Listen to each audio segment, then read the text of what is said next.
पहले तो वो वाले बच्चे जिनका एग्जाम क्रैक हो चुका है, राइट। अब चाहे वो पीएचडी क्रैक कर चुके हैं, चाहे वो यूजीसी नेट क्रैक कर चुके हैं या वो जेआरएफ क्रैक कर चुके हैं, तो उनका आगे का क्या रोड मैप होना चाहिए? तो पहला तो वो कैंडिडेट जिनका पीएचडी और असिस्टेंट प्रोफेसर और जेआरएफ तीनों क्वालिफाई हुआ है, तो जो जेआरएफ एस्पिरेंट्स हैं they want to get into research.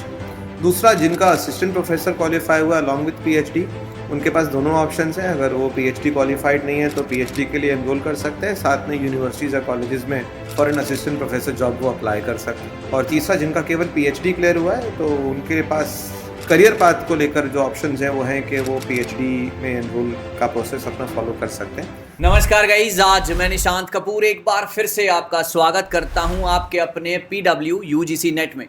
और यहाँ पर आज मैं अकेला नहीं आया हूँ, मैं लेकर आया हूँ एक ऐसी शख्सियत को जो कि अपने आप में एपिटॉम ऑफ नॉलेज है, जिनको बहुत सारा एक्सपीरियंस है। अगर मैं बात करता हूँ इनके एक्सपीरियंसेस की, तो सबसे पहले इनको कॉरपोरेट का एक्सपीरियंस है 10 साल का। ये पिछले 15 साल से इस टीचिंग इंडस्ट्री में है।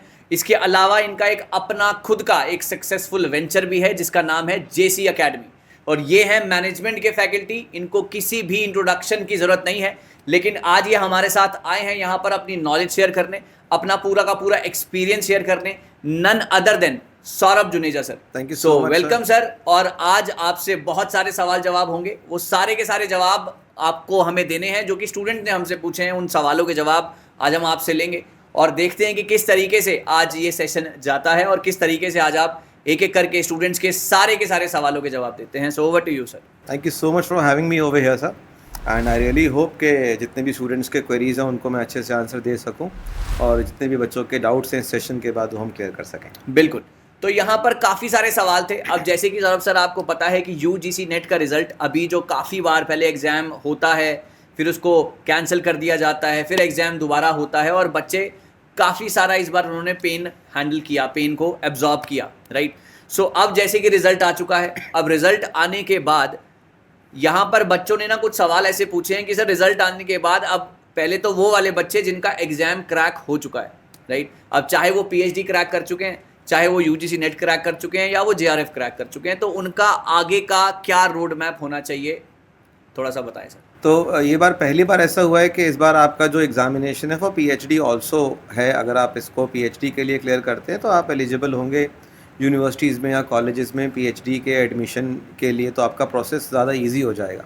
तो मैं आपके इस क्वेश्चन को 3 पार्ट्स में आंसर करूँगा। तो पहला तो वो कैंडिडेट जिनका पीएचडी और असिस्टेंट प्रोफेसर और जेआरएफ तीनों क्वालिफाई हुआ है, तो जो जेआरएफ एस्पिरेंट्स हैं they want to get into research, वो they can do is they can get started और अपना अच्छे से एक यूनिवर्सिटी या कॉलेज ढूंढ सकते हैं जहाँ पे वो अपनी रिसर्च को आगे परस्यू कर सकते हैं, जहाँ उनको अच्छा सा एडमिशन मिल जाए उनका जिस एरिया में वो रिसर्च करना चाह रहे हैं। या कई बार ये भी होता है कि किसके अंडर वो करना चाह रहे हैं, तो अगर वो तो उनके लिए रास्ता अब खुल गया है तो वो अपना रिसर्च वहाँ शुरू कर सकते हैं। दूसरा जिनका असिस्टेंट प्रोफेसर क्वालिफाई हुआ अलॉन्ग विद पीएचडी, उनके पास दोनों ऑप्शंस हैं। अगर वो पीएचडी क्वालिफाइड नहीं है तो पीएचडी के लिए एनरोल कर सकते हैं, साथ में यूनिवर्सिटीज़ या कॉलेजेस में for an assistant professor job वो अप्लाई कर सकते हैं। और तीसरा जिनका केवल पीएचडी क्लियर हुआ है, तो उनके पास जो करियर पाथ को लेकर जो ऑप्शंस हैं वो हैं कि वो पीएचडी में एनरोल का प्रोसेस अपना फॉलो कर सकते हैं। साथ ही साथ अगर वो आगे चाहें तो दोबारा से एग्ज़ाम को लिख सकते हैं for JRF and assistant professor. बिल्कुल सही। तो लेकिन सर यहाँ पर ना एक स्टूडेंट हमसे पूछते हैं कि सर हमारे ना 33% मार्क्स आ गए, हम पीएचडी का जो क्राइटेरिया था वो हमने पास कर लिया, तो अब क्या हम पीएचडी अब हमें मिल जाएगी या हम जाकर उसको ज्वाइन कर सकते हैं, या हम अभी एलिजिबल हुए हैं? जो कि मैंने बच्चों को समझाया था और मैं आपसे भी अभी जानना चाहूँगा कि वो जो था ना 33%, that is just an eligibility criteria कि 33% आने के बाद आप एलिजिबल हैं पीएचडी के लिए, आप पीएचडी में एनरोल नहीं कर सकते। जब आप यूनिवर्सिटी में जाएंगे, हर एक यूनिवर्सिटी का अपना पैरामीटर होता है और उसके बाद वो लोग एक मेरिट लिस्ट निकालते हैं और वहाँ से डिसाइड होता है कि आपका नाम उस मेरिट लिस्ट में है या नहीं है। तो इसके ऊपर आपका क्या कहना है? बच्चों का ये डाउट आज बिल्कुल क्लियर कर देते हैं सर। देखिए, सबसे पहले तो आपको एक क्लैरिटी होना चाहिए कि आप पीएचडी क्यों करना चाह रहे हैं। It is one of the highest education degrees that you can get in India, और डॉक्टरेट है ये, और आप तभी परस्यू कर सकते हैं जब आपके पास नॉलेज तो हो, साथ में आपको वो बेंट ऑफ माइंड भी आपका हो कि आप वो रिसर्च में जाना चाहते हैं। अब कई लोग तो पीएचडी इसलिए करते हैं कि they want to get into that level of self actualisation कि मैं एक पिनाकल पे डॉक्टर पहुंच जाऊँ, डॉक्टर कहलाऊँ। कई लोग इसलिए भी करते हैं क्योंकि वो ऑलरेडी एजुकेशन फील्ड में हैं और उनको एक पीएचडी का डिग्री चाहिए करियर को आगे बूस्ट देने के लिए। आइदर वेज अगर आप पीएचडी करना चाहते हैं तो आपने जैसे सही बोला कि एलिजिबिलिटी का मतलब ये नहीं है कि आपका अधिकार हो गया पीएचडी करना। एलिजिबिलिटी का मतलब ये है कि आपने जो बेयर मिनिमम रिक्वायरमेंट होनी चाहिए उस प्रोग्राम को एनरोल करने के लिए वो आपने पा ली है। अब पीएचडी में अगर हम एडमिशन्स का बात करें तो अलग अलग यूनिवर्सिटीज़ के थोड़े से अलग अलग पैरामीटर्स हैं। आप ऐसे ही पीएचडी नहीं कर सकते। जैसे आपने देखा होगा कि यूनिवर्सिटीज़ कॉलेजेस में ग्रेजुएशन की 100 सीटें हैं, 200 सीटें हैं। पीएचडी में ऐसा नहीं होता है। पीएचडी में आप किसी के अंडर अपना डॉक्टरेट करते हैं, अपना रिसर्च किसी के अंडर करते हैं। जनरली कॉलेज में वो काफ़ी बड़े लेवल पे होते हैं, प्रोफेसर्स होते हैं, एसोसिएट प्रोफेसर्स होते हैं, उनके अंडर आप करते हैं। तो यूजीसी ये बोलता है कि हर एक बंदे के नीचे नंबर ऑफ़ स्कॉलर्स एक लिमिटेड हो सकता है। ऐसा नहीं हो सकता कि अगर आप एक प्रोफेसर है यूनिवर्सिटी में तो आप कितने मर्जी पीएचडी स्कॉलर्स अपने अंडर ले सकते हैं, आप नहीं हो सकता। एक लिमिटेड नंबर है। तो डिमांड और सप्लाई का यहाँ पर रोल बड़ा प्ले होता है कि कितने आपके पास उतने अवेलेबल लोग हैं जिनके नीचे जितने लोग स्कॉलर्स बन सकते हैं, पीएचडी शुरू कर सकते हैं। फॉर एन एग्जांपल, अगर एक यूनिवर्सिटी है जिसमें 5 प्रोफेसर्स ऐसे हैं और हर प्रोफेसर अगर 5 बच्चों को ले सकता है तो the maximum intake that university can take is 25 correct scholars for the PhD. Absolutely. So that basically starts, यहाँ पर आपका सप्लाई स्टार्ट हो जाएगा कि इतना हम सप्लाई दे सकते हैं। अब आप उस कॉलेज में करना चाह रहे हैं, आप उस यूनिवर्सिटी में करना चाह रहे हैं, प्लस आप एक एलिजिबल कैंडिडेट भी हों। सिर्फ इच्छा से आप पीएचडी नहीं करेंगे। बिल्कुल सही। आपका एक जेन्युइन बेंट ऑफ माइंड होना चाहिए, आपका एक जेन्युइन इंटरेस्ट होना चाहिए, आपका वो हंगर भी होना चाहिए to get that kind of knowledge, that kind of insight into that subject, and you should be able to produce some research also. Right. You should be able to bring something new to the table. हम research इसलिए करते हैं कि हम कुछ नया लेके आएँ शिक्षा के स्तर में या डोमेन में, या नॉलेज हम नई लेके आएँ जो सोसाइटी या समाज को हेल्प करे। राइट जी। तो आपके नज़रिया भी आपका वैसा होना चाहिए कि मैं इस तरीके से कंट्रीब्यूट करना चाहता हूँ। करेक्ट। और पीएचडी की जर्नी हर कोई स्टार्ट करना चाहता है, but for a PhD aspirant आपको एक क्लैरिटी शुरू से रखना पड़ेगा कि ये बहुत टेस्ट मैच की तरह है सर। एब्सोल्युटली। T20 नहीं है ये। करेक्ट। तो अगर आप एनरोल करेंगे तो वेरियस स्टेजेस होंगे। पहले तो आपको पता करना पड़ेगा कि कॉलेज इनटेक ले रहे हैं कि नहीं ले रहे हैं पीएचडी के लिए, और उसके बाद ही फिर आप अपनी जर्नी को कर सकते हैं। ये जो एग्ज़ाम हुआ पहली बार, इसमें कट ऑफ का मतलब ये है कि अब 3 तरीके के कट ऑफ्स निकाले उन्होंने। तो पहला जो सबसे हाईएस्ट कट ऑफ है that is for the JRF, junior research fellowship. उसके नीचे जो कट ऑफ गया that is for assistant professor, और जो सबसे नीचे कट ऑफ गया है वो गया है पीएचडी एडमिशन के लिए। तो अगर किसी बच्चे ने एग्ज़ाम लिखा, जैसे कि मैं अपने सब्जेक्ट का एग्जांपल देता हूँ, मैनेजमेंट का, तो 300 नंबर मैक्सिमम मार्क्स हैं, और अगर पीएचडी का कट ऑफ 150 नंबर है, तो अगर आपने वो 150 नंबर या उससे ज़्यादा अक्वायर कर लिए तो आप एलिजिबल हो पीएचडी प्रोग्राम में अप्लाई करने के लिए। ओके। और जब आप एलिजिबल हैं और अप्लाई करेंगे तो हर एक यूनिवर्सिटी का एक सिलेक्शन प्रोसेस होता है। करेक्ट। अब वो selection process happens in stages. पहली बात तो उनके पास वो वेकेंट पोजीशंस हो। दूसरा, आप उनकी बेसिक एलिजिबिलिटी क्राइटेरिया मीट करें, जिसमें एक मेजर रोल ये आपका सर्टिफिकेट क्लियर करेगा। उसके बाद एक रिटन एग्ज़ाम लेते हैं यूनिवर्सिटीज़, और रिटन एग्ज़ाम है, आपका एक रिटन एग्ज़ाम होगा, उसके बाद आपका एक इंटरव्यू होगा।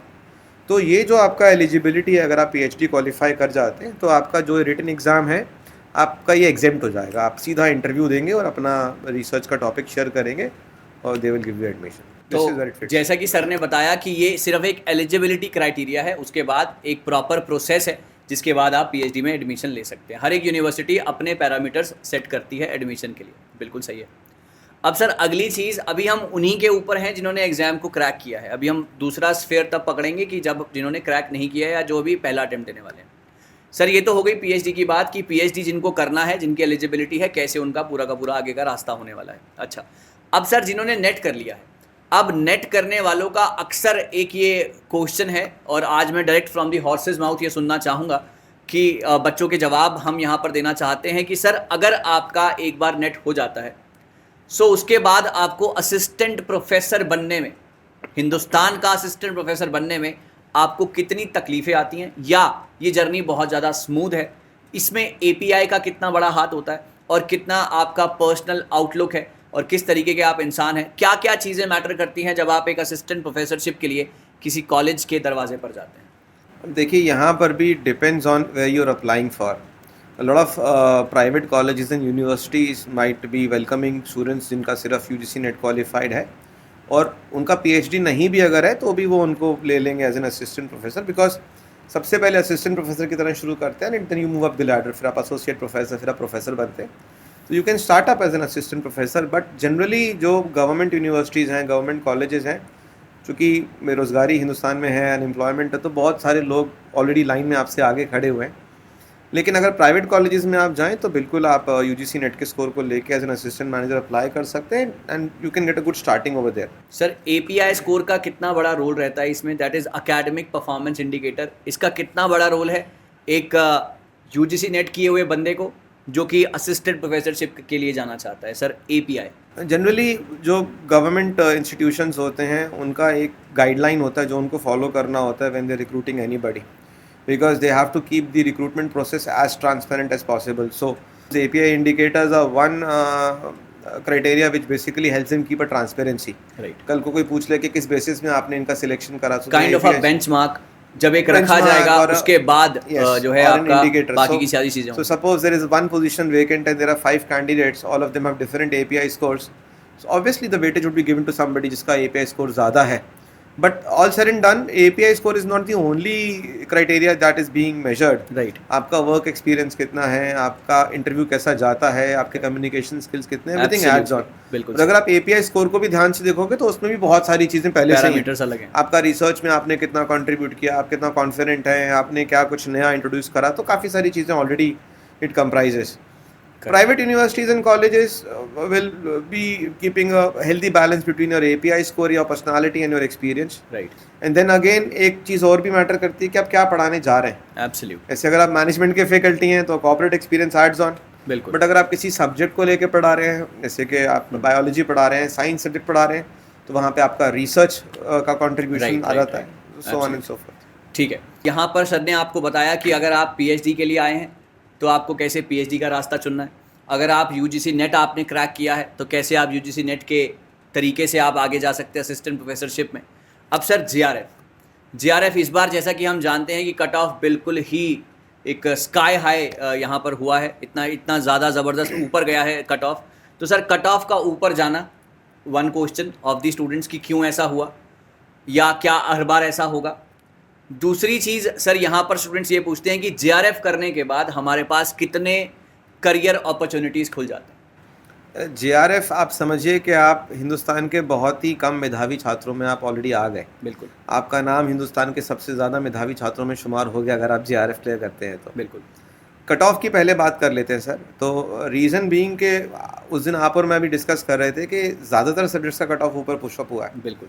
उसका एक जो रीज़न मुझे लगता है प्लॉजिबल रीज़न ये है कि चूँकि री एग्ज़ाम हुआ है सर, तो पहले हुआ, फिर कैंसिल हुआ, फिर री एग्ज़ाम हुआ, तो मेजॉरिटी ऑफ सब्जेक्ट्स में स्टूडेंट्स का ये कहना है कि जो दिसंबर 2023 में परीक्षा हुई थी उसके कंपैरेटिवली जो री एग्ज़ाम हुआ वो 1 या 2 लेवल हल्का ही था. ठीक है. Because the difficulty level was a little less.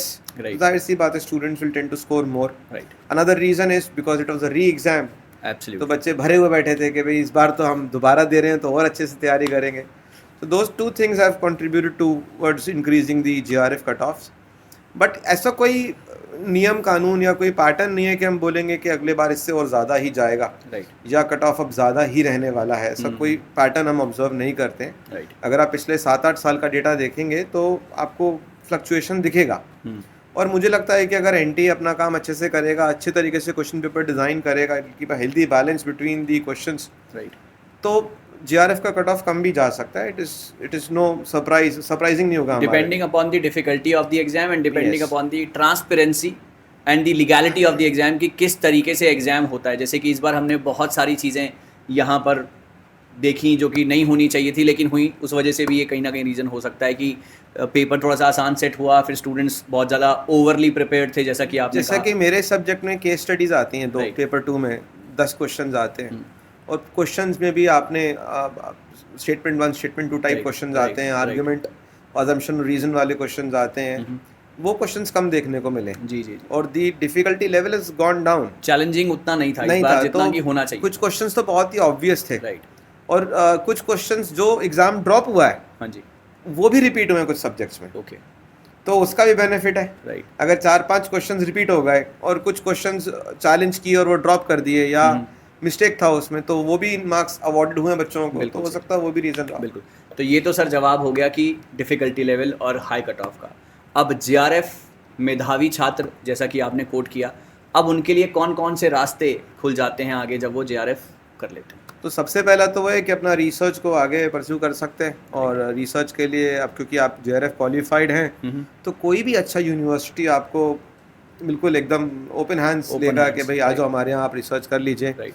Stipend भी आपको मिलेगा, 30-35 हज़ार करीब स्टाइपेंड मिलेगा, बशर्ते आप जेआरएफ करके admission with in a stipulated time ले लें। 3 से 4 साल आपके पास होते हैं जेआरएफ का रिजल्ट आने के बाद, इतने समय के भीतर आपको अपना एडमिशन लेना होता एडमिशन है। लेने के लिए। So if you are able to get an admission within that stipulated time period, so आपका एक तो स्टाइपेंड बंध जाएगा, प्लस कुछ यूनिवर्सिटीज़ होती हैं स्टाइपेंड के अलावा भी आपको एडिशनली बेनिफिट देती है। Right right right.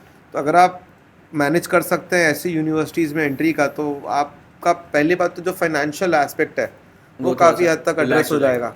तो आप मन से और तसल्ली से रिसर्च कर सकते हो, दैट इज़ वन पाथ। और अगर आप चाहते हैं कि आपको रिसर्च नहीं करना और जेआरएफ करने के बाद आप directly going to get into education, तो भी आप ट्राई कर सकते हैं कॉलेजेस में, और you will surely be given preference over those who clear the NET examination but they are not JRF qualified. Correct correct correct. दोनों चीज़ें आपके लिए। ओके, सो यहाँ पर अब हमने बात करी उन सभी की जिनका एग्ज़ाम इस बार क्रैक हुआ था, चाहे वो आपके जेआरएफ हों, जेआरएफ रैंक होल्डर्स, चाहे वो आपके यूजीसी नेट एस्पिरेंट्स जिन्होंने अब वो यूजीसी नेट क्रैक कर चुके हैं, और एंड में आते हैं आपके पीएचडी स्कॉलर्स जो कि अब पीएचडी करने के लिए एलिजिबल हो गए हैं। पीएचडी मिली नहीं है गाइस, एलिजिबल हो गए हैं, सर ने बिल्कुल क्लियर किया।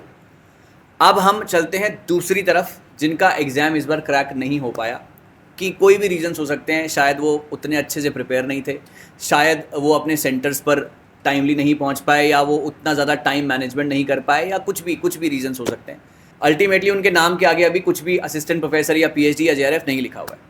अब सवाल ये आता है कि किस तरीके से अब आने वाला जो दिसंबर का एक लॉट है या दिसंबर का जो अटेम्प्ट है, क्या किस तरीके से उनकी एक स्ट्रैटेजी होनी चाहिए, किस तरीके से उनको एक रोड मैप बनाना है। मैं इनको कहूँगा कि ये वो एस्पिरेंट है जो कि अभी भी बिल्कुल एक वो कहते हैं ना जो घायल शेर होता है, दे आर दोज घायल शेर जो कि अभी भी अटैक करने को बिल्कुल तैयार हैं। सो अब सर बताएंगे कि किस तरीके से इनको दिसंबर की स्ट्रैटेजी को पोर्ट्रे करना है और कैसे इनको अब आगे बढ़ना है। Over to you. तो आपने बोला कि जो लोग क्लियर नहीं कर पाए एग्ज़ाम, उसमें हम 2 कैटेगरीज मान लेते हैं। एक वो कैंडिडेट जिन्होंने एग्ज़ाम पहली बार लिखा होगा, करेक्ट है, और दूसरा वो कैंडिडेट जिन्होंने एग्ज़ाम ऑलरेडी पहले लिख चुका होगा। ओके। और आप जब दिसंबर अटेम्प्ट की आप बात कर रहे हो, तो यहाँ पर भी यही सूरत आती है कि वो बच्चे जो पहली बार दिसंबर का अटेम्प्ट लिखेंगे, इसके पहले उन्होंने कोई भी एग्ज़ाम नहीं लिखा यूजीसी नेट का, या फिर जो अभी दिए हैं और क्लियर नहीं हुआ, तो सबसे पहले तो हम उन बच्चों की बात करेंगे जो सेकंड टाइम या दूसरी या तीसरी टाइम इस एग्ज़ाम को लिखेंगे। तो उनको ये तो क्लैरिटी है कि एग्ज़ामिनेशन क्या होता है, एग्ज़ामिनेशन का पैटर्न क्या होता है, क्या डिफ़िकल्टी लेवल है, क्या सिलेबस, तो नोविस नहीं है, उनको पता है। उनको बस they have to get their act right. उनके लिए इट इज़ मोर इम्पॉर्टेंट कि जो भी उन्होंने पहले स्टडी प्लान बनाया हो, अगर बनाया हो तो उसको एक बार रिव्यू कर लें। What are the grey areas that they need to work upon, there could be certain areas जहाँ पे वो मिस कर गए हो। Lot of students what they do is they generally tend to just go through the MCQs and एक कोई किताब ले ली कहीं से पतली सी, राइट, उसमें सारा कुछ है, पेपर 1 पेपर 2, क्योंकि स्टूडेंट्स का ये माइंडसेट होता है कि वो किताब ले लेते सबसे पतली होती है, इसमें पेपर 1 भी मिल जाएगा, पेपर 2 भी मिल जाएगा, और वो हम साथ एक बार में फ्लिप करके कर लेंगे। तो नेट एग्जामिनेशन ऐसा एग्जामिनेशन नहीं है कि आप एक कोई किताब ले आए मार्केट से और उसको पढ़ के आपका हो जाएगा। तो अगर आपने अभी तक ऐसा किया है तो देन आपको मेरी बात थोड़ी सी चुभने वाली लगेगी, थोड़ा डिसअपॉइंटिंग होगा। आपको वो जेन्युइन एफर्ट डालना ही पड़ेगा, आपको वो पेपर 1 पेपर 2 के 10-10 यूनिट पढ़ने ही होंगे। मैं ये नहीं कह रहा कि 20 के 20 आप पढ़िए, आप 20 में से 16 तो अच्छे बना के चलिए, 15 तो अच्छे बना के चलिए। तो वो आपको ग्राइंड से जाना पड़ेगा, वो आपको मेहनत करनी ही पड़ेगी। बिल्कुल, अगर आप सेकंड टाइम अपीयर हो रहे हो, पहली बार आप घायल शेर हो चुके हैं, बिल्कुल तो सही, इस बार आपको इंश्योर करना है कि इस बार जो है आपको शिकार करने को मिले। बिल्कुल सही। तो सर ने बिल्कुल सही तरीके से एक बात को कहा कि आपको कंसेप्चुअल क्लैरिटी के ऊपर फोकस करना पड़ेगा। अगर मैं सर की बात को और थोड़ा सा रिफाइन करके कहूँ कि आपको, अगर आपको ऐसा लगता है या अगर आपके दिमाग में ऐसा भ्रम है कि आपने एक बुक उठाई, आपने उसके 1000, 3000, मैं कहता हूँ 10,000 क्वेश्चन भी कर लिए और आपका उससे एग्ज़ाम क्रैक हो जाएगा, नहीं। क्योंकि अब जो यूजीसी नेट का लेवल है वो विद द टाइम बढ़ता जा रहा है।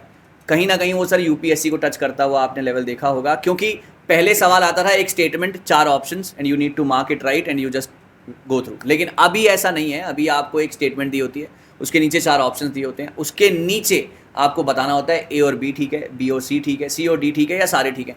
ये तभी हो पाता है कि जब आपने कंसेप्ट पढ़े हो, पहली बात। दूसरी बात ये कि आजकल एक बहुत ही नया एक जो है एक मैं कहूँगा कि चीज़ आ रही है मार्केट में, कि कहा जा रहा है कि ना यार सिलेबस के ना बाहर से सवाल आते हैं। नहीं, ऐसा अभी मैं सर से भी इस बात की हामी लूँगा कि क्या ऐसा है। सिलेबस से बाहर के सवाल कभी नहीं आते हैं, सवाल सिलेबस के ही होते हैं, बस वो पूछे इस तरीके से जाते हैं कि आपको एक डिफेंस मैकेनिज्म मिल जाता है, यार ये मुझे नहीं आता क्योंकि ये तो सिलेबस के बाहर से आया था। नहीं, कंसेप्चुअल क्लैरिटी, अगर आपके कंसेप्ट्स बहुत ज़्यादा स्ट्रांग होंगे तो आपके लिए कोई भी सवाल को निकालना डिफ़िकल्ट नहीं होगा। अब सर बताएंगे कि इसमें कितनी सच्चाई है, या वो अफवाह है या वो सच है। Over to you sir. देखिए, यूजीसी का जब नोटिफिकेशन आता है, it clearly mentions the syllabus for paper 1 and paper 2 and it segregates the syllabus in units also. हर चीज़ का यूनिट बनाया हुआ है, हायर एजुकेशन का यूनिट है, आईसीटी का यूनिट है, रिसर्च का यूनिट है पेपर 1। पेपर 2 जो मैं मैनेजमेंट पढ़ाता हूँ उसमें भी अलग अलग यूनिट्स बने हुए हैं। ये एचआर का है, ये मार्केटिंग का है, ये आईटी का है, ये स्टैट्स का है। The very objective of having the syllabus is that they are defining what is to be studied. Correct. See the reason is, आप यूपीएससी का एग्ज़ाम अगर लिखते हो तो कुछ भी आ सकता है।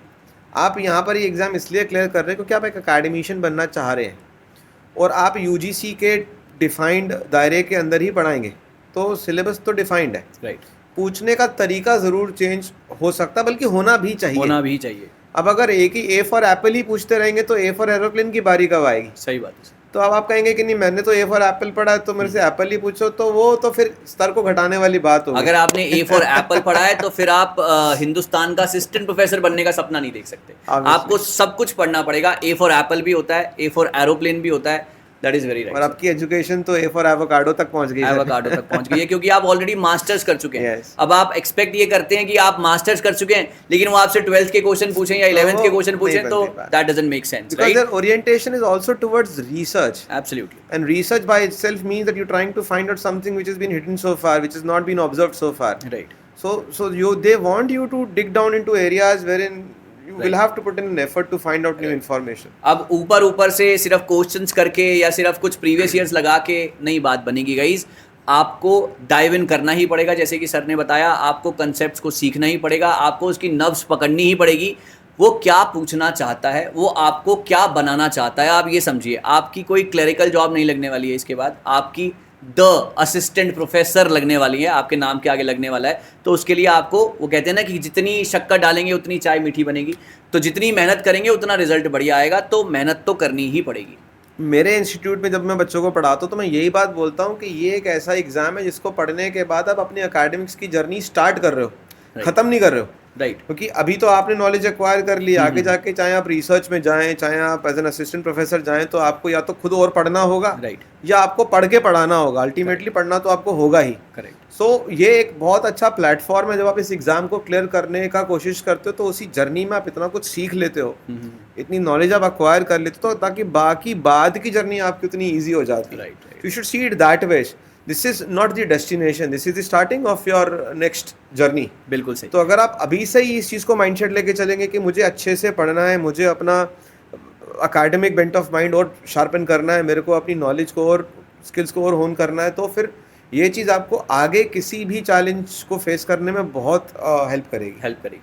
तो सर ने बताया कि बिल्कुल डाइव इन करना है, मेहनत करनी है। ये सिर्फ एक स्टार्ट है। बच्चे जो भी एस्पिरेंट्स होते हैं जिन्होंने पेपर क्लियर कर लिया, वो ये सोचते हैं कि अब इसके आगे नहीं, ये आपकी अभी शुरुआत है। अभी आपने नॉलेज को और ज़्यादा स्प्रेड करना है। नॉलेज स्प्रेड कब होगी? जब आप उसको एब्जॉर्ब करेंगे और ज़्यादा गेन करेंगे। So that is the reason.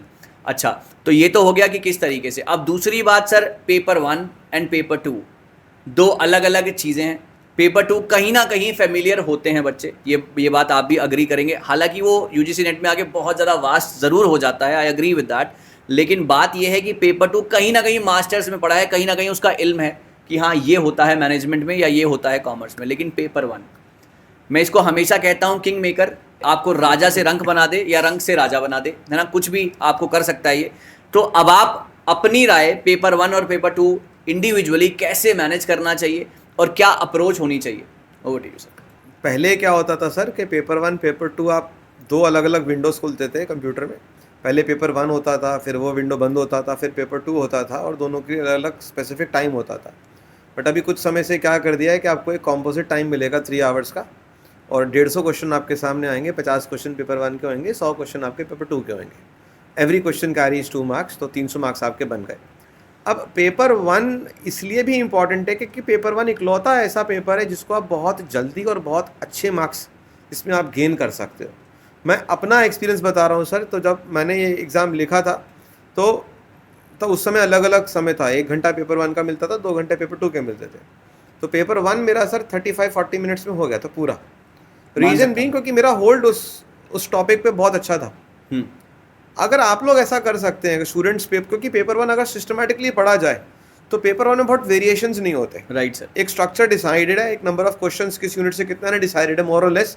इक्का दुक्का ऊपर नीचे हो सकता है। तो अगर आप उसको स्ट्रक्चर्ड तरीके से पढ़ लोगे ना तो paper 1 can play a crucial role in getting you good marks in the final result. That is what I am saying कि paper 1 is a kingmaker. जैसा कि सर ने भी अग्री किया कि एरिया जो है ना बहुत ज़्यादा डिफाइंड है, मतलब आपको कुछ भी ज़्यादा ट्राई नहीं करना है। अगर आपने जितना पढ़ाया जा रहा है, जितना आपको कंटेंट प्रोवाइड कराया जा रहा है, और बच्चों ने ये बात मानी भी है, स्क्रीन पर आकर ये बात मानी है कि जितना पढ़ाया था सवाल वहीं से आए हैं। अगर कंसेप्ट और ज़्यादा टाइटन्ड होते या स्क्रूड अप होते तो और ज़्यादा बढ़िया चीज़ें अच्छी हो जाती जीवन में। तो ठीक है, अब दूसरी चीज़ कि पेपर 2 का सर, पेपर 2 की क्या अप्रोच होने वाली है? क्योंकि पेपर 1 तो आपने बता दिया कि डिफाइंड है, किंग मेकर है, आपको रंग से राजा बना सकता है। पेपर 2 की क्या अप्रोच होनी चाहिए sir? Paper 2 comprises of 100 question sir, और 10 यूनिट यहाँ पर भी हैं। तो जहाँ पर पेपर 1 में 1 यूनिट से 5 क्वेश्चन बनते हैं ऑन एन एवरेज, यहाँ पर 1 यूनिट से आपके 10 क्वेश्चन बनेंगे। अब पेपर 2 का सिलेबस सर बहुत वास्ट है। किसी भी सब्जेक्ट की मैं बात कर लूँ, हालांकि मैं मैनेजमेंट पढ़ाता हूँ, तो मैनेजमेंट में एक सबसे बड़ा चैलेंज ये है कि अलग अलग स्ट्रीम्स का बहुत इन्फ्लुएंस है। तो मैनेजमेंट में आप फाइनेंस भी पढ़ रहे होते हो, आप मार्केटिंग भी पढ़ रहे होते हो, आप HR भी पढ़ रहे होते हो, आप ऑपरेशंस भी पढ़ रहे होते हो। बाकी सब्जेक्ट्स में भी कुछ कुछ ऐसा है, जैसे कॉमर्स में ऐसा है, थोड़ा बहुत इकोनॉमिक्स में ऐसा है। तो सबसे पहले तो अगर आपका पेपर 2 इस तरीके का है तो what you can do is कि आप पहले तो 10 में से 6 या 7 यूनिट्स ऐसे आइडेंटिफाई कर लो जो आपके बहुत ही स्ट्रॉन्ग हो, क्योंकि it becomes extremely difficult for any aspirant to have a good command over all the units. Paper 2 में सबसे बड़ा चैलेंज है कि सिलेबस इतना वास्ट होता है कि आप अगर चाहें कि मैं 10 के 10 यूनिट्स पे अपनी पकड़ अच्छी बना लूँ तो वो बहुत मुश्किल हो पाता है। तो आप एक स्ट्रैटेजी ये बना सकते हो कि आपके 10 के 10 नहीं बन रहे तो आप 7 से 8 यूनिट्स तो अच्छे से करके जाओ। 1 या 2 यूनिट्स भी करके जाओ, बट ये 7 से 8 यूनिट्स तो ऐसे हो जो आपके एकदम पक्के ही है। तो उससे क्या होगा कि with your expertise in paper 1 and 7 to 8 units which you really done well in paper 2 will make you in a comfortable position कि आप स्कोर अच्छे से कर पाओगे।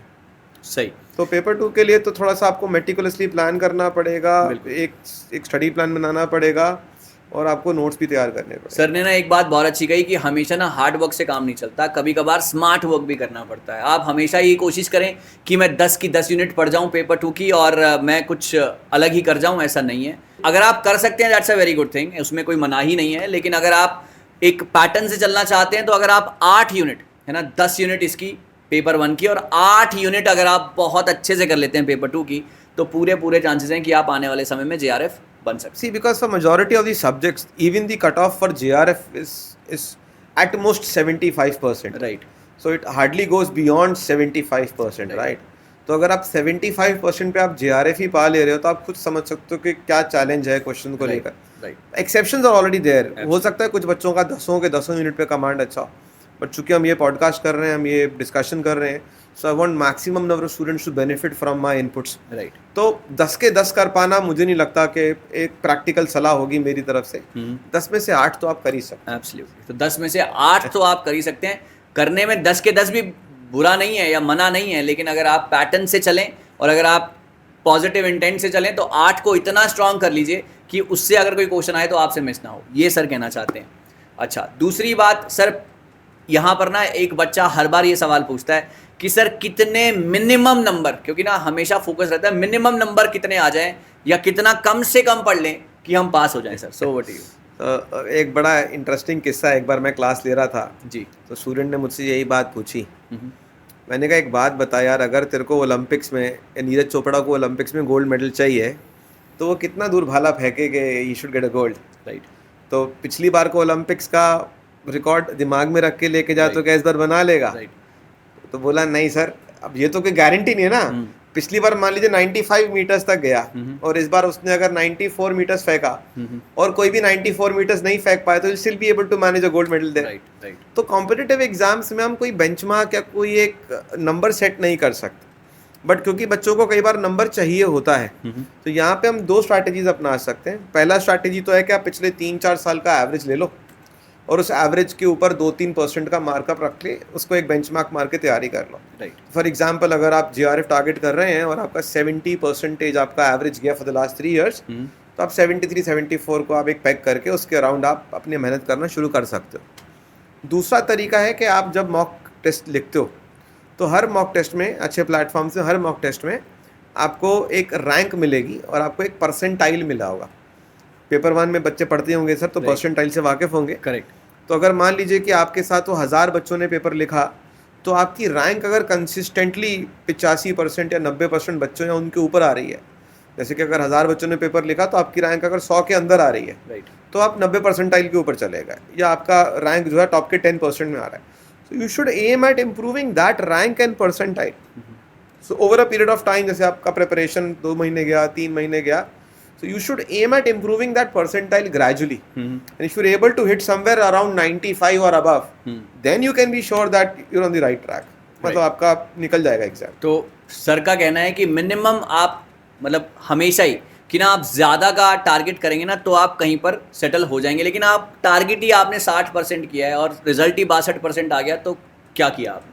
आप टारगेट कीजिए 70-75% और उसके आसपास आप जो है उम्मीद लगा सकते हैं कि आपका एग्जाम क्लियर होगा। मतलब बेसिकली सर ये कह रहे हैं कि मेहनत ज़्यादा करनी पड़ेगी। घुमा फिरा के अगर आप कल को फैकल्टी बनना चाहते हैं, कल को आप असिस्टेंट प्रोफेसर बनना चाहते हैं, तो कोई भी आपका स्टूडेंट ये नहीं चाहेगा बिल्कुल कि मैं ऐसे फैकल्टी से पढ़ूं जिसने बस पास कर लिया एग्जाम। वो चाहेगा कि मैं ऐसे बंदे से पढ़ूं जिसको पूरी नॉलेज हो सब्जेक्ट। बिल्कुल। तो यही सर कहना चाहते हैं कि पूरी नॉलेज होनी चाहिए और मेहनत होनी चाहिए और डिसिप्लिन, डेडिकेशन होना चाहिए, तो चीज़ें बहुत ज़्यादा आपके फेवर में ही होंगी।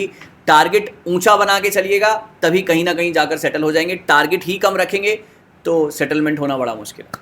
ठीक है, तो अगला सवाल, जैसे कि अब हमने पेपर 1 की बात की, हमने पेपर 2 की बात की, हमने सारी की सारी चीज़ों की बात की, तो सर जब एक बच्चा शुरू कर रहा हो तो जब वो शुरू करे अपनी प्रिपरेशन तो वो किस तरीके से अपना माइंड सेट रखे कि मुझे, या फिर कितने समय में उसका नेट क्लियर होना चाहिए? मतलब माइंड सेट क्या होना चाहिए? जैसे कि मैं अपना एग्जांपल लेता हूँ या मैं आपका एग्जांपल लूँ कि हम लोग अभी बैठे हैं पढ़ाई करने के लिए और अभी हमारे मास्टर्स के फर्स्ट या सेकंड ईयर में हैं हम, तो सबसे पहले क्या हम एलिजिबल हैं एग्ज़ाम देने के लिए? सेकंड ईयर वाले एलिजिबल है, बिल्कुल एलिजिबल हैं एग्ज़ाम देने के लिए।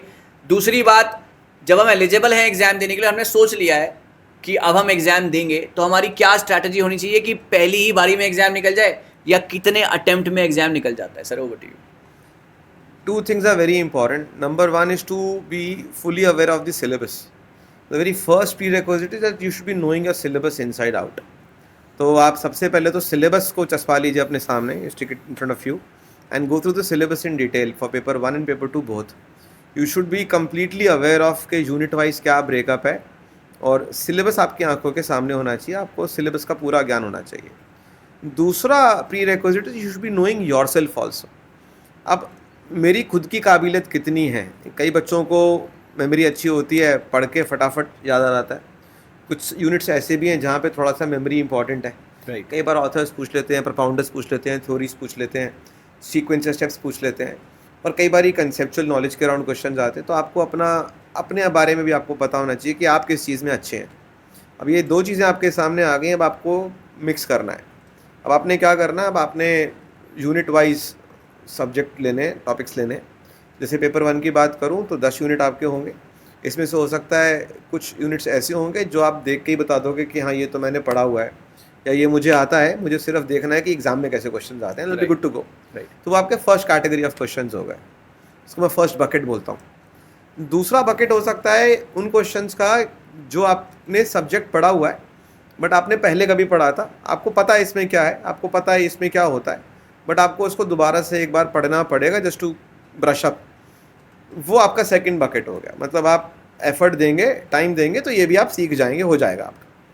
तीसरा जो बकेट है वो उन टॉपिक्स का है जिनके बारे में आपको कोई आइडिया नहीं है। हो सकता है आपने वो एग्ज़ाम कॉलेज के टाइम पर, स्कूल के टाइम पे ना पढ़ो। डिफिकल्ट। पेपर 1 में भी ऐसे टॉपिक ज़रूर Absolutely. होंगे जैसे कि इंडियन लॉजिक हो गया बिल्कुल। आपका, और बहुत सारी चीज़ें हैं। बिल्कुल करेक्ट। हम डिफ़िकल्ट बोलते हैं क्योंकि हमको नहीं पता होता। चैलेंजिंग बोल सकते हैं। तो अब वो तीसरा बकेट आपका ये होगा कि वो टॉपिक्स जो आपके तैयार हैं ही नहीं, आपको आइडिया भी नहीं है क्या है।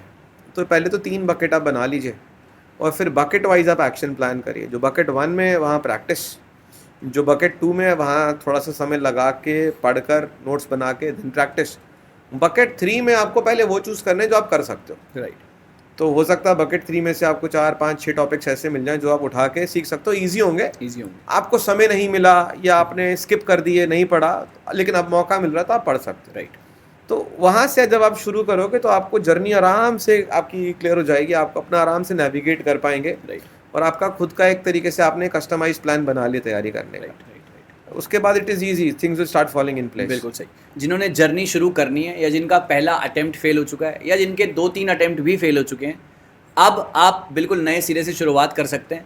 और आपने ये टारगेट बनाना है कि 3 स्फेयर आप बना लीजिए या 3 बास्केट्स आप बना लीजिए जैसे कि सर ने बोला, और वहाँ पर आप अपने लेवल ऑफ डिफ़िकल्टी को मैनेज कर सकते हैं। जो सबसे ज़्यादा आसान है आप उसके ऊपर ज़्यादा फोकस ना करते हुए उसको फटाफट से अपने जहन में बिठा लीजिए। उसके बाद जो थोड़ा सा डिफ़िकल्ट है उस पर थोड़ी सी मेहनत करके उसे भी इस तरफ ले आइए, और जो डिफ़िकल्ट है अब वो चैलेंजिंग होगा और वहाँ पर आपकी मेहनत चाहिए होगी, और वो मेहनत जब आप करेंगे, अच्छे तरीके से करेंगे, तो रिज़ल्ट आपके फेवर में होगा। जो रिज़ल्ट है, positive result is a by product. हमने हमेशा कहा, सर भी मानते हैं इस बात को, कि वो एक बाय प्रोडक्ट है। वो जब आप प्रोसेस अच्छा करेंगे, जब आप एक पूरी जर्नी में थ्रू आउट अच्छे रहेंगे, जब आप एक मैराथन थ्रू आउट चलते रहेंगे, तो रिज़ल्ट आपके फेवर में ही गिरेगा। रिज़ल्ट मैटर नहीं करता, आपका किया हुआ प्रोसेस उस 6 महीने या उस 3 महीने में वो मैटर करता है। निशान सर, मैं ना, आप जिम जाते हो जी। तो मैं भी सोच रहा हूँ कि मैं जिम जाना शुरू करूँ। जी सर। एक इनपुट दो सर। जी सर। आप जैसे कि मैं मान रहा हूँ तो आप आसानी से 15-20 पुशअप तो मार ही लेते हो, जी ज़्यादा ही सर। मार लेते हो। जी सर।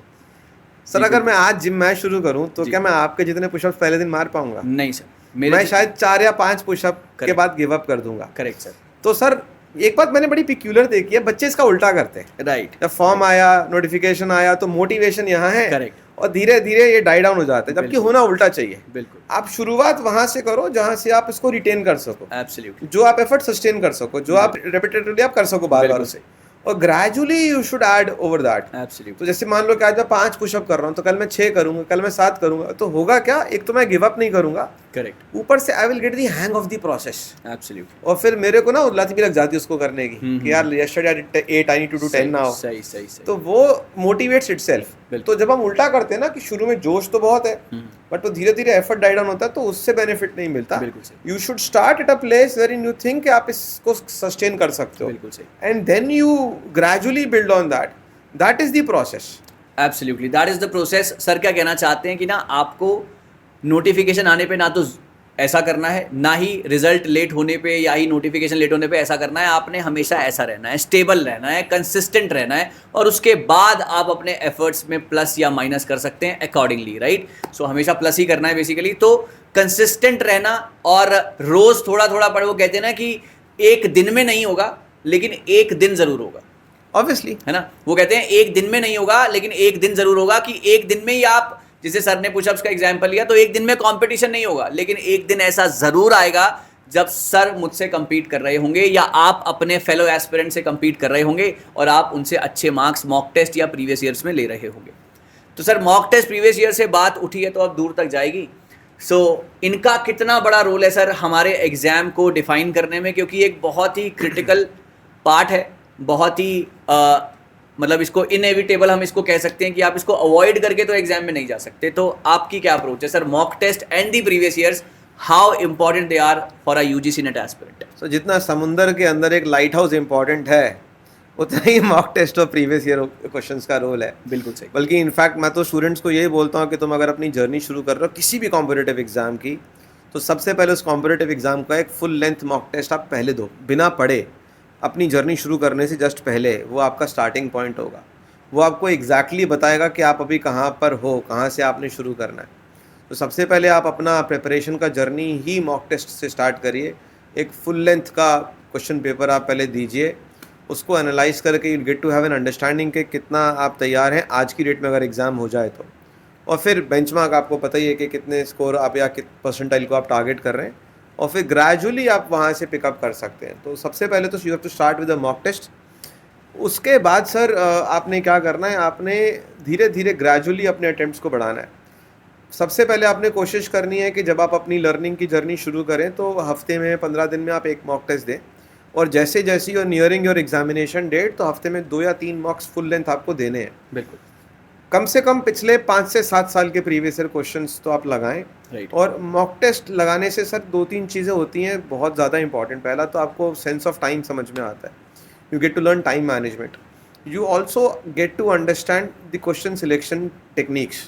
हालांकि नेट एग्जामिनेशन में there is no negative marking, but sir समय तो है ना। बिल्कुल। तो वो 3 घंटे आप उन क्वेश्चंस पे लगाओ जो आपको रिजल्ट दें, जो आपको मार्क्स दें। राइट। उसका भी सिलेक्शन तभी हो पाएगा जब आपको हैबिट होगी उस चीज़ को बार बार करने की। बिल्कुल। तो मॉक टेस्ट और PYQs के बिना तो ये समझ लीजिए कि आप रियलिटी से परे रहेंगे अगर आप बिना लगाए आप एग्जाम लिखने जा रहे हैं। बिल्कुल सही। तो अटमोस्ट इम्पॉर्टेंट। बिल्कुल सही। So this is utmost important. Sir ने कहा कि पहले आपको ट्रेंड समझना है, बिना प्रिपरेशन करे, मतलब हाफ हार्टेडली अगर मैं कहूँ तो पहला जो देना है वो हाफ हार्टेडली देना है, कि मतलब हाफ प्रिपेयर्ड, कि आप अभी प्रिपेयर नहीं थे लेकिन ट्रेंड समझने के लिए, पैटर्न समझने के लिए आप एग्जाम देते हैं, और जब आप समझ जाते हैं फिर उसके बाद आप मल्टीपल एग्जाम्स देते हैं ताकि आप अपने स्कोर को और ज़्यादा से ज़्यादा बेटर कर सकें और आप उस सेफ जोन में आ सकें जहां पर आपकी कट ऑफ लाई करती है। बिल्कुल ठीक। अच्छा सर, अब ना एक कॉमन क्वेश्चन होगा जो कि बच्चे पूछेंगे ज़रूर जब ये सेशन जाएगा। तो बच्चों का जो सवाल है वो ये होगा कि सर टाइम मैनेजमेंट कैसे करना है, नंबर 1। दूसरा, जो भी लोग वर्किंग हैं, एक तो टाइम मैनेजमेंट करते हैं, जो लोग अभी सिर्फ पढ़ाई कर रहे हैं उनको भी टाइम मैनेज करना है। That is a very very critical question, कि जो लोग सिर्फ पढ़ाई कर रहे हैं उनको भी टाइम मैनेज करना है, और दूसरे हैं जो वर्किंग प्रोफेशनल्स हैं उनको टाइम मैनेज करना है। तो दोनों का कैसा बैलेंस होगा सर, कैसे बनाएंगे वो टाइम मैनेजमेंट? तो अगर तो आप स्टूडेंट हैं और आप वर्किंग प्रोफेशनल नहीं हैं तो सबसे बड़ा जो चैलेंज आता है टाइम मैनेजमेंट में, एक तो डिसिप्लिन को लेकर आता है। Majority of students are not able to manage their time because they're not disciplined enough to do that. It might sound harsh, but that is the reality. Students easily lure हो जाते हैं, easily distract हो जाते हैं social media, Instagram, Snapchat और ये और हो।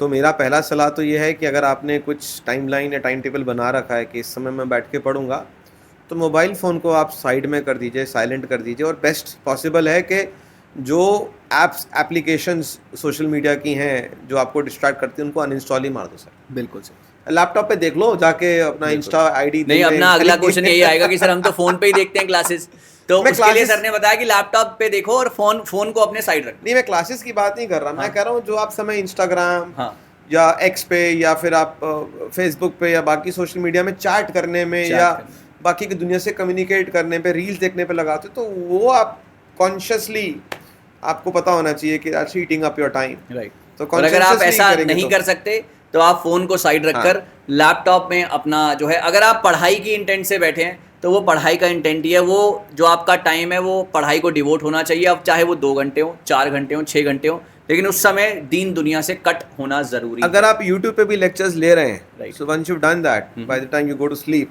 Always do a check.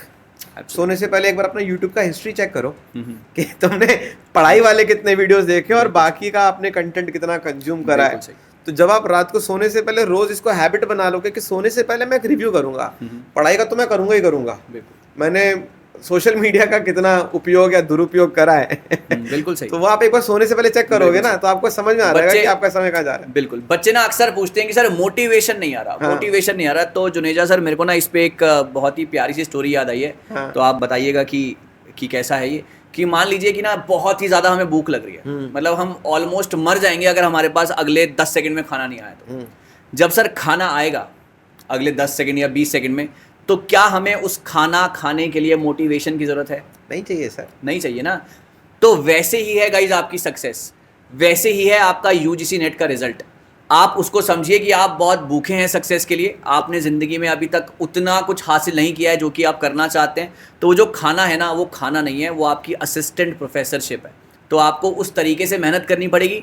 अब मुझे नहीं लगता कि आपको किसी भी तरीके का मोटिवेशन चाहिए उस खाने को उठाने के लिए और खाने के लिए, क्योंकि आपको वो चाहिए और एट एनी कॉस्ट चाहिए, नहीं तो आप, है ना, आपके साथ गड़बड़ हो सकती है। सो सर इसके ऊपर क्या कहना चाहिए? Looking for motivation from somewhere else, you will keep on looking for it every time. बिल्कुल।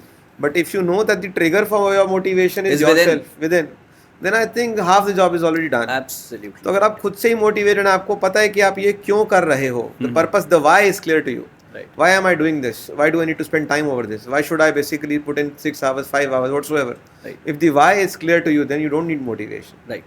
कितने घंटे की स्टडी, एक ये बहुत ही $1 मिलियन क्वेश्चन, कितने घंटे की स्टडी करना ज़रूरी है तभी यूजीसी नेट निकलेगा, वरना नहीं. मैं इसके बाद एक अपना क्वेश्चन ऐड करना चाहता हूँ कि क्वालिटी इंपॉर्टेंट सर और दी क्वांटिटी इंपॉर्टेंट.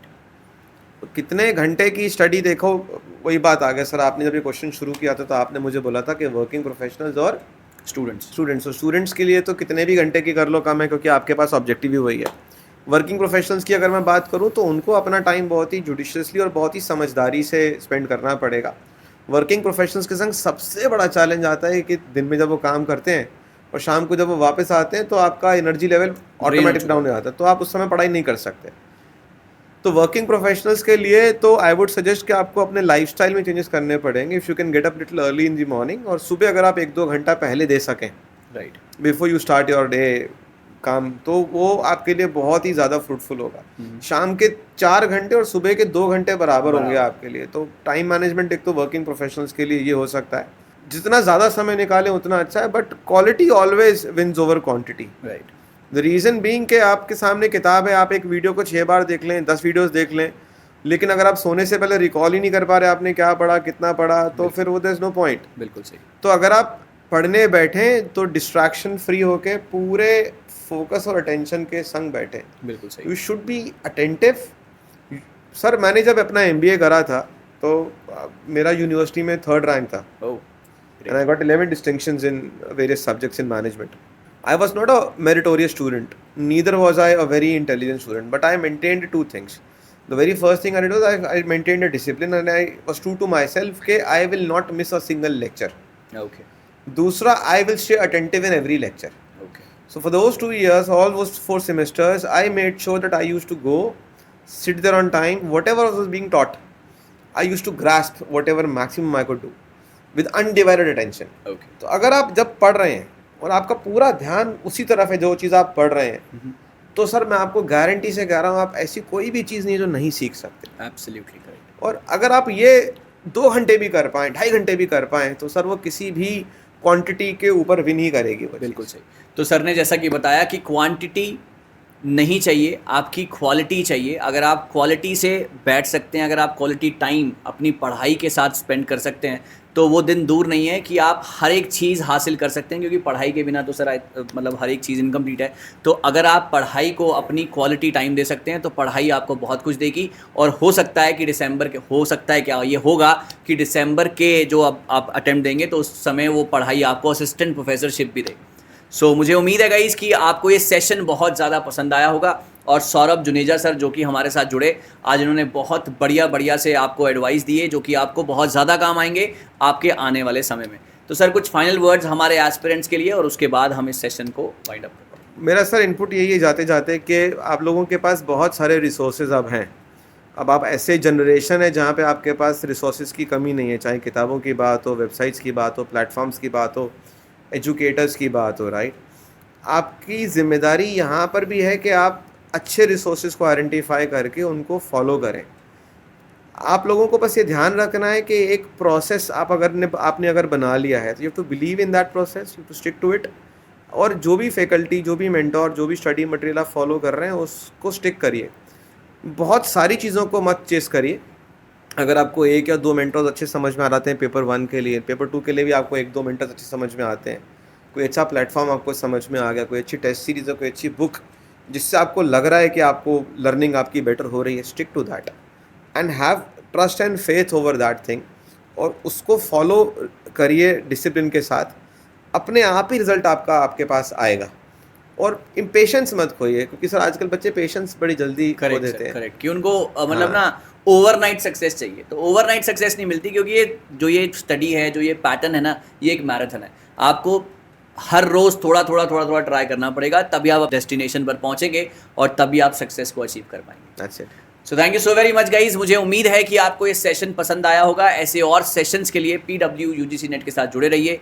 हम बहुत जल्दी और भी कुछ ऐसे सेशंस लाएंगे जहां पर हम आपको और ज़्यादा एनलाइटनमेंट करेंगे और ज़्यादा आपको नॉलेज प्रोवाइड करेंगे और ज़्यादा ऐसे हस्तियों से आपको मिलवाते रहेंगे ताकि आप हमेशा ग्राउंडेड रहें, आप हमेशा फोकस्ड रहें और आप हमेशा क्वालिटी स्टडी करते रहें. Thank you so very much. All the very best. We'll be meeting again guys soon with PW UGC Net. Thank you so much.